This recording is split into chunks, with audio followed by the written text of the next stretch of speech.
Greetings for all the Qualpedia viewers, and today we are going to talk with an expert in a topic sourcing from India, and we already have the expert over here, and sooner we will be talking on this topic, and I would certainly say that this session is going to be like much helpful for you who are all sourcing from India, right from the small retailers, importers, or Amazon sellers. And with this, we will go with this session. And so looking forward. So team introduction here. Our sourcing expert Margaret is over here. So welcome Margaret for this session. And Thank you very much. yeah, thank you for coming for this session. I know like you are very busy always and having a lot of aspects, mentoring like many business owners. And with this, taking time and then coming and sharing you and sharing your information, it's like highly appreciated, Margaret. Thank you for that. Pleasure to be here. And thank you. Along with me, like my colleagues, Qualpedia coordinators, Soundarya and Jyoti is also over here. So welcome Soundarya and welcome Jyoti as well on the same. Thank you, Mr. So moving ahead, Margaret, like it's amazing to see your rich experience and being a co-founder in India Sourcing Network. And when I saw today your profile of LinkedIn, it's like inspiring to see that linings that you always have a mission to help and inspire business owners where they can grow and then also to enhance their profits. So that line which I got attracted so much, so I thought, okay, let me highlight this to you, and that's the amazing mission you have, Margaret. Thank you for that. It's a pleasure. And we have like it's great to see like I saw like you started your work experience from the year 1985, and even I born in 1985. That's what I was. That's giving away my age, Prasanna. So like I was thinking like that's amazing, great experience. You have more than 36 plus years of experience. So great, Margaret, to be over here. And with your rich experience and the sourcing trip you have to India and this 4 years experience which you had been sourcing from India, and especially the one-on-one you give the Amazon seller mentorship. So with this all rich experience, we look forward for this session. And with this, we'll move ahead. And then we are looking forward for this interesting session, Margaret. Okay. So short information about Qualpedia. So Qualpedia, to all our viewers, just to share, it's a knowledge sharing platform, and it's for all supply chain partners. Like either it can be for retailers, it can be for importers, manufacturers, and buying agent, and also the student community. So we are helping them. It has a sole responsibility and intention for sharing the knowledge on various aspects of quality, conformity, sourcing, and maturity assessments, and the best practices what has been followed in the industry, and so that they get value out of this all our sharings in the form of blogs, articles, videos, and also with the expert interviews. And so that's the brief about Qualpedia.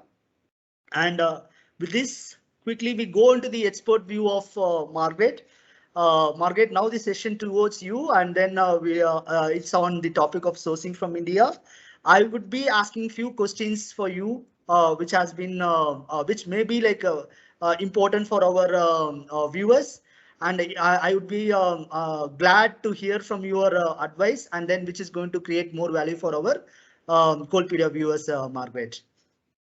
Okay, I'll try and give as much information as I can to help them.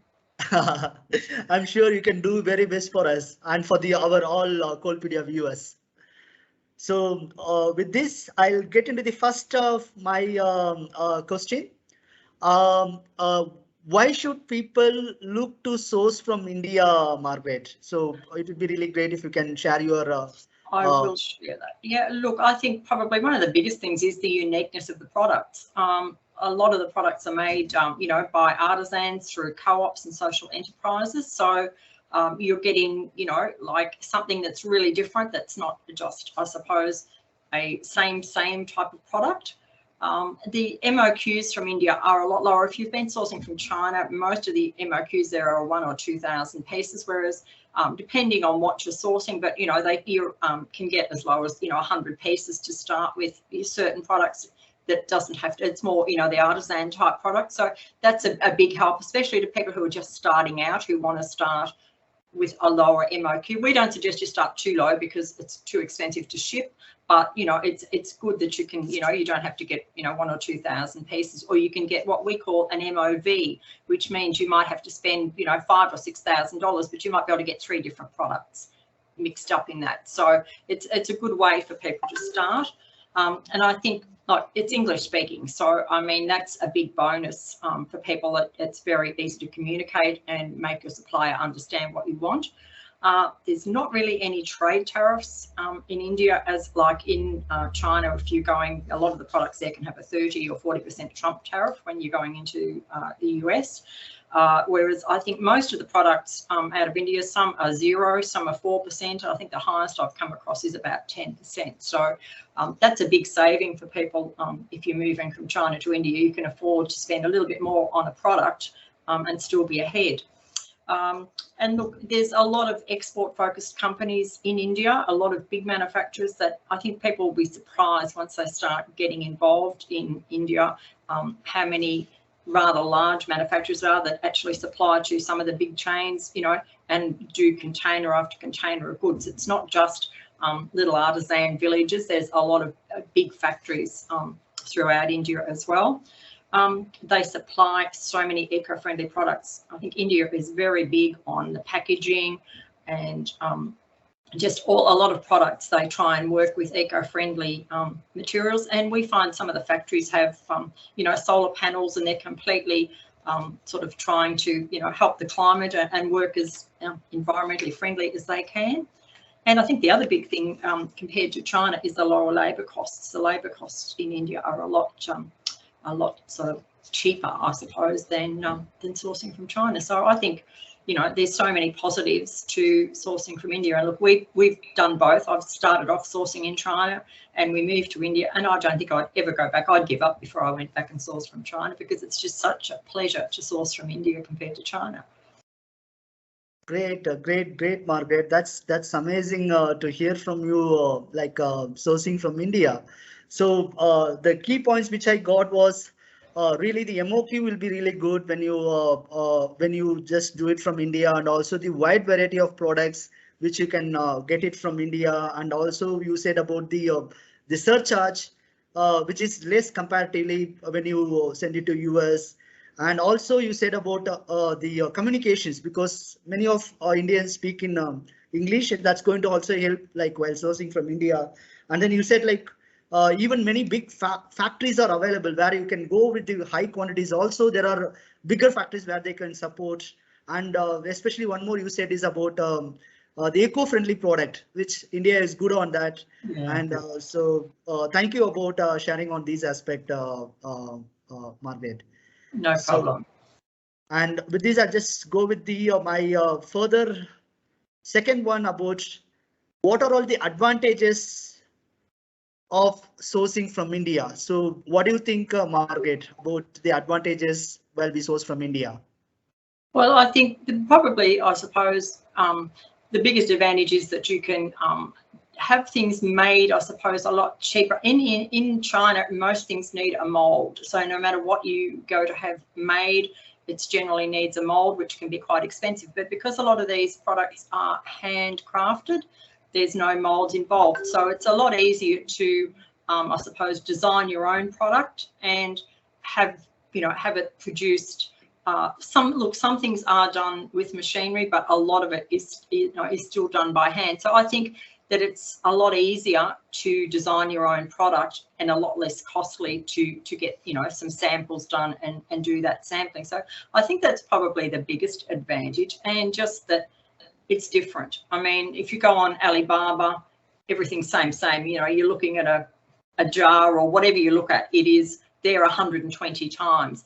India, I think the suppliers protect their actual products, and a lot of times you can't actually go onto their website. They might only have half a dozen products to display, and you have to actually speak to them and log in to look in the catalogue. So it's, you know, you can sort of source there a little bit more comfortably, knowing that the day you launch, there's not going to be another 1,000 people all launching that same product because they've all been on Alibaba and found it. So I think that's another big advantage, is that, you know, from what I see is, even though people might make, say, I don't know, a wooden bowl, they have a different spin on it. You can tell the different factories have made the different products. So I think that makes a lot of difference, that, you know, they don't just copy each other and do the same thing. They each sort of have a unique look, I think, you know, in the different factories. Right. I got it, Margaret. So that's a good insight, like which you have been mentioning about. One is like customized design, like the product can be manufactured with the customized design with the Indian manufacturers, because as it's going to be like many of the handicraft products is going to be there. And in comparative to China, it's going to be like there are like mostly on the molded products, which is like a machine made. And with that, making a customized design getting little complicated, right? Very much, yeah. It makes it very costly, yeah. True. And it's going to be like a good advantage for India when we have this customized design doing for them. That's a good insight, Margaret. So with this, I'll just move on to the my next question. So what type of products does Indian suppliers manufacture? So if you can, as you have like experienced like more than 4 years now, like you have been sourcing the products from India. If you can share on those products, which is like good for the from the Indian suppliers, that would be really great for our viewers, Margaret. Certainly. Look, there's a huge variety. Obviously not as much as I suppose you get from China. There are certain products, and I'll probably touch on that first. What I find is something that is more China-centric in that silicon and plastic. I mean, if that's what you're looking for, it's still much more sort of, I suppose, user-friendly to go to China for those products. India is slowly doing some more silicon and plastic, but it's not something that they do a lot of. And electronics. So I think if they're the things, they're probably the main things that you don't get so much out of India.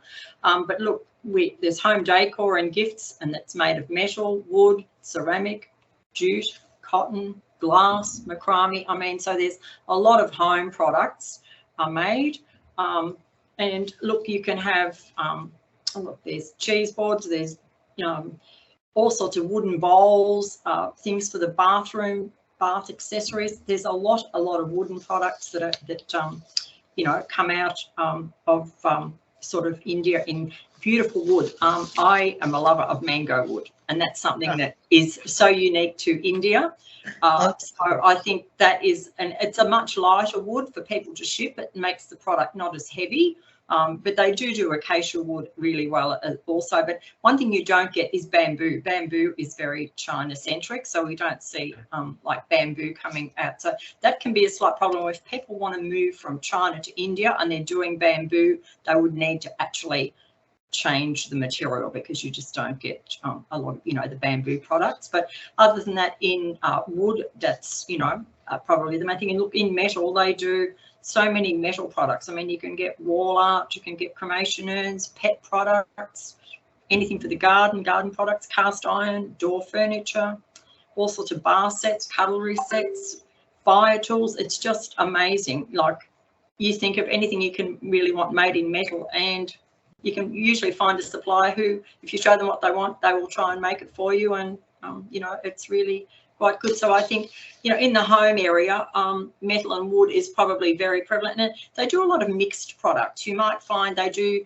chopping boards, say, and it's made of metal and marble, and it might even have wood. So there might be the three components. We've seen them where they might have a metal strip joining the marble and the wood and things like that.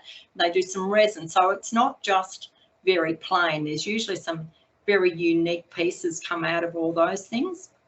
Macrame is beautiful out of India, you know, and you can get a lot of macrame wall hangings or plant hangings and things like that. So that's really quite popular as well. Look, there's glass. There's just, I think, an unlimited, if you can think of a product that's made out of metal or wood, you can probably have it made in India in that respect. Look, there's kitchenware and tableware. There's lots of like canisters and anything for on the bench, bread bins, all those things, and they usually come in metal or wood or a combination of both. Furniture, we have seen some spectacular furniture. I mean, if you've got like a retail outlet where you want some larger furniture pieces, I think the furniture that comes out of India is absolutely really, really stunning. There's soft furnishings. They're really good on cushions and rugs and table runners, all that type of soft furnishings. Jewelry, heaps of jewelry, beautiful pieces of handmade jewelry and footwear. Very big on textiles. There's certain, I suppose there's hubs around India that specialise in each different type of thing, but yeah, textiles is a very big thing with, you know, cotton, denim, silk, wool. So there's anything again that you want to have made in that. Organic cotton, they're very, very big on organic cotton. Leather, beautiful leather of all descriptions. Lots of eco-friendly products. And you can even get like superfoods like tea, coffee and spices if you want to go sort of down that track. So there are lots and lots of, you know, things that you can get, and you can go into more, I suppose, commercial type products down the track. There's other things as well, but for most people, I think they would find something in all those products. Okay, great, great, Margaret. And it's been like so diversified product that you can get it from India. That's like amazing. It's a long list. It certainly is a long list. And look, they're all, I think, like the fabrics are like you can get them done on handloom. Some of the older crafts are really, you know, different. You know, or you can have jacquard prints. So a lot of the materials are made a lot different. The fabrics are really unique to India, I think. You know, it makes it quite different. And the other thing that people probably don't realise is the core mats that come out of Cocoa Tuff down at Kerala. I mean, they supply IKEA with all their doormats and they're made out of coconut husks. So like that's a huge, I mean, I think one of their factories is 90% just produces goods for IKEA. So, you know, you don't think about India doing all these things. I think in the back of your mind, you just don't go and stop and think of all the things like that you can actually get. So, you know, it's quite good. And look, there's lots of jute. I mean, I could go on all day. There's so many great things that, you know, I love about all the products that, you know, you can get. That's great, Margaret. That's amazing to know about all these informations. And this you said about the mango wood. So what type of product you got it on mango wood, Margaret? That's your favorite you mentioned. Yeah. Oh, look, I've got a couple of different product ranges in mango wood. So I actually have some dog bowls, and the top of the dog bowl stands is made out of mango wood, and I do planters. They're made out of mango wood. But look, mango wood is used for, they make spectacular like chopping boards, and I think what I really like is where you get a mix of, say, the chopping board made out of mango wood with some maybe resin on the end or some marble or something, and it's two different materials together, and you don't see a lot of that. It's not just a plain wooden chopping board. Or so I think, you know, those sorts of things are really, and like anything, I just love anything made out of mango wood, because I just think the way, and the furnishings, we've seen a lot of furniture made out of it, and they do like herringbone and all sorts of designs with it. So it's really great. Every time we get a supplier on our show, I get excited because we see something else that we haven't seen before. Okay, great, Margaret, great. Thank you for sharing this information. And I'll just move it for my next question. So I want to know like about the eco-friendly and climate-friendly products which will be available in India and how they're performing on that particular part, Margaret. If you can share your viewpoint, that would be really great. Yeah, look, there's, well, I think India probably excels in eco-friendly products. And look, there are quite a few different pieces that people probably don't even know about. And there's a lot of sustainable materials like cork leather. And I've it's not really leather. We should say cork material or cactus leather or cactus material, because they're not actually leather, but they look like leather. Pineapple fibers, and they make some stunning like bags, wallets, journals, diaries, all sorts of. I've even actually, one of our suppliers has started making earrings out of all this material. So they're absolutely beautiful. You can get like acacia leaf and sugar cane waste is made into disposable dinnerware and cutlery. So that's really another very big area out of India. They do a lot of rugs or material made out of PET products. So it's the plastic drink bottles, so they actually recycle those and make sort of fabric and sort of threads out of that, and make, oh look, you can get cushion covers, you can get rugs, so many things. I've even seen like table runners and drink coasters, all sorts of things made out of that. So that's really good. Organic cotton, there's so much clothing made out of organic cotton. We've got some great suppliers that do some really good organic cotton. Jute bags. Yeah, so there's so much eco-friendly products that you're spoilt for choice once again. Okay. And I think the packaging is good as well. So, you know, a lot of their packaging then becomes eco-friendly, and you know, so we actually know somebody who is now making some like poly bags, but they're made out of cornstarch. So instead of being a plastic bag, it's made out of cornstarch. So it's once again biodegradable. So you don't get a plastic bag to go into your landfill. So that's something new that one of the suppliers has started doing, and I think that's great. So you can get rid of those poly bags. Yeah, that's really great, Margaret. Actually, now I think now need of the hour for many of the retailers and importers, they are looking on the eco-friendly product, and I think in upcoming years it's going to increase more and more on this eco-friendly product. And how is the other countries are doing on this particular part, Margaret? Any idea you can throw on that, like on this? I haven't seen, like, I think a lot of the products of people I know who are sourcing from China still just come in poly bags all the time. It seems to be the way. I know like a few years ago, we actually did look at doing some cornstarch products out of Korea, out of South Korea, and they were starting to do a little bit of cornstarch then. But yeah, I haven't seen a lot of it, and I think a lot more people now are using eco-friendly packaging, like the, you know, sort of more sustainable cardboard and you know, wrapping things in tissue or cloth bags and things when they're packaging things instead of putting them into a poly bag.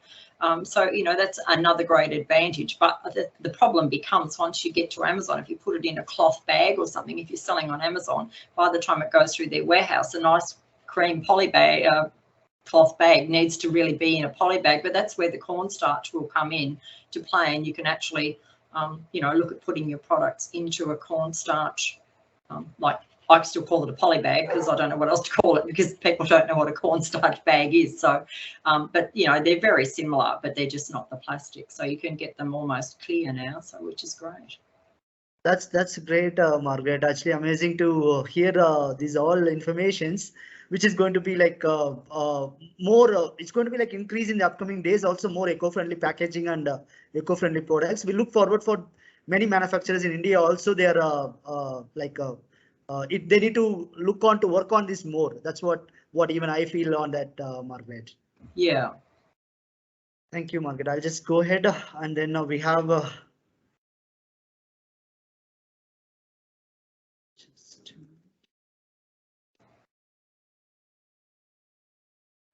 have little system is, yeah, just a minute.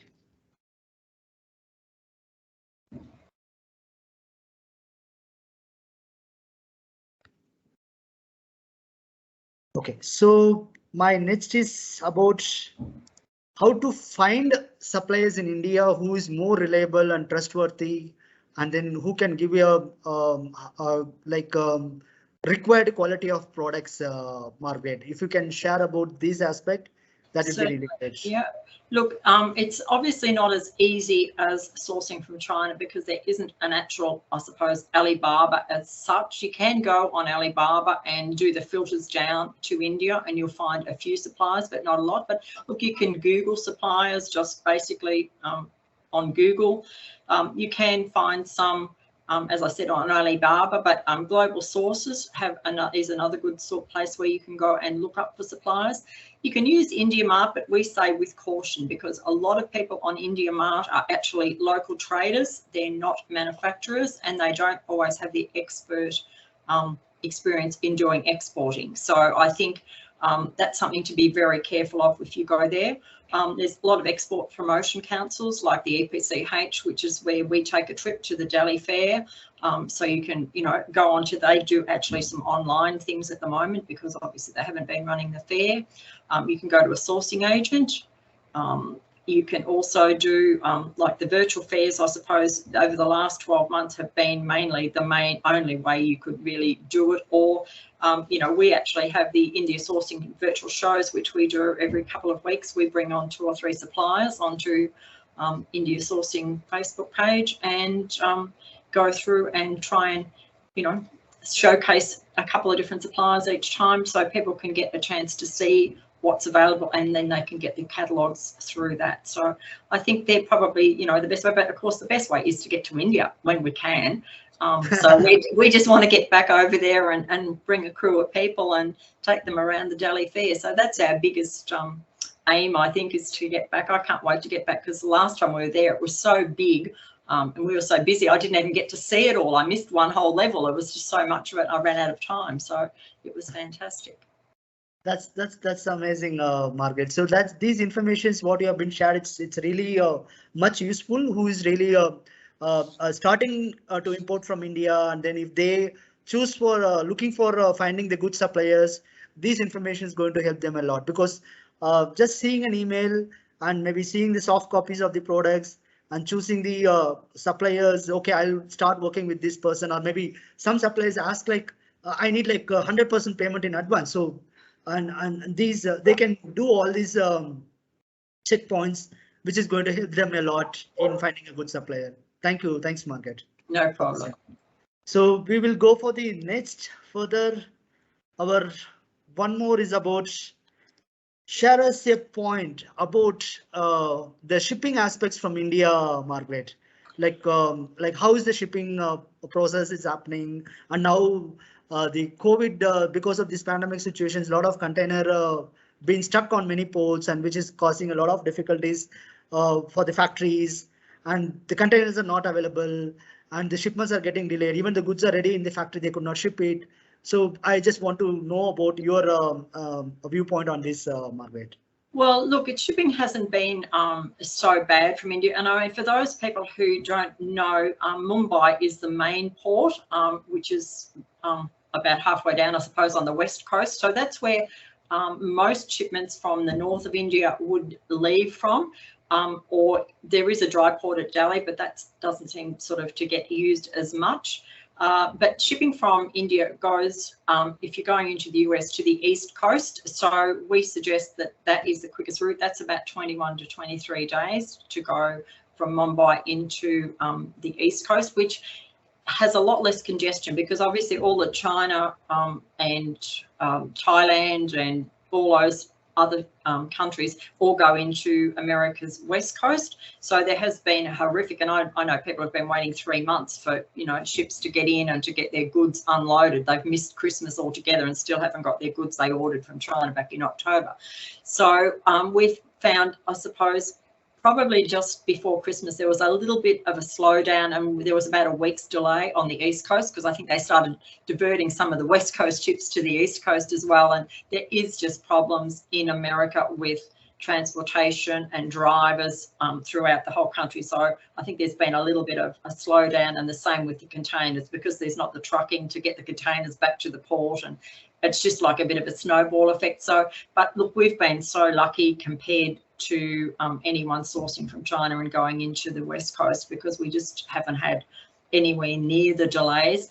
And I think probably cost wise, for those of you who don't know, like containers from India and China were probably, 2 years ago, I don't know, about 2,500 or something for a 20-foot container, and about 4,000, 4,500 for a 40-foot container. Well, I think China got up to somewhere around the $25,000 mark.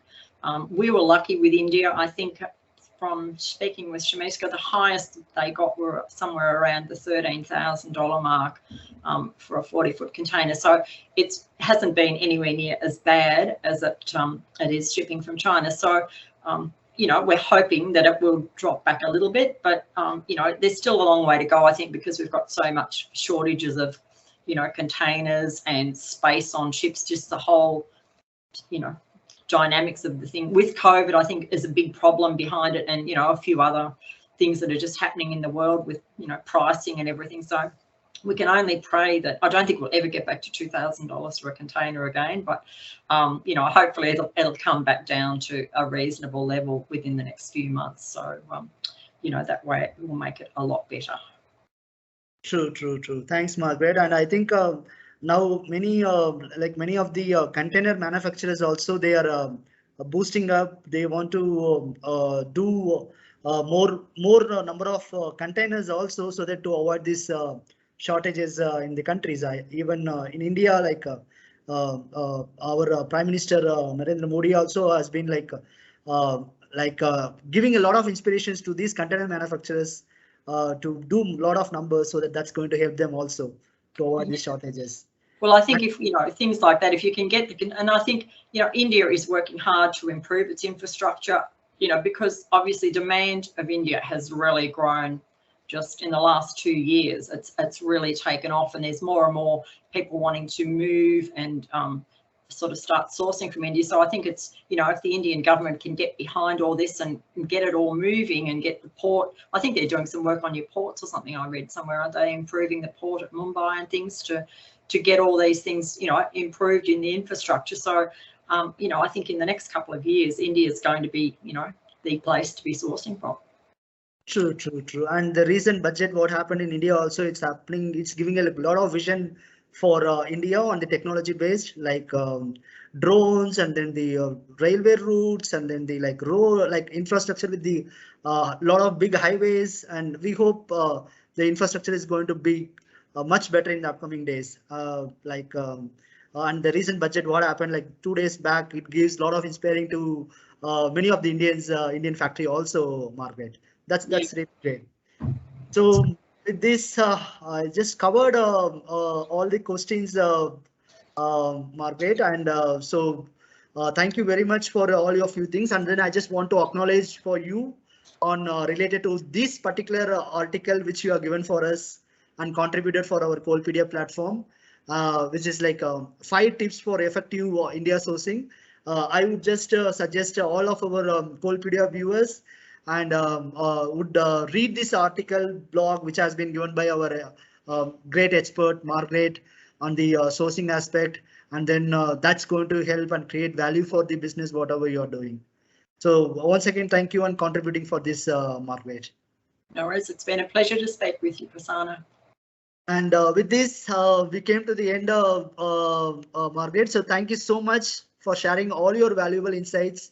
And it's always a pleasure to see and meet you over here and get the lot of knowledgeable informations.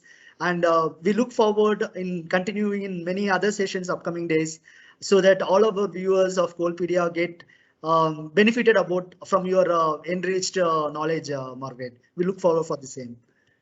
Thank you very much.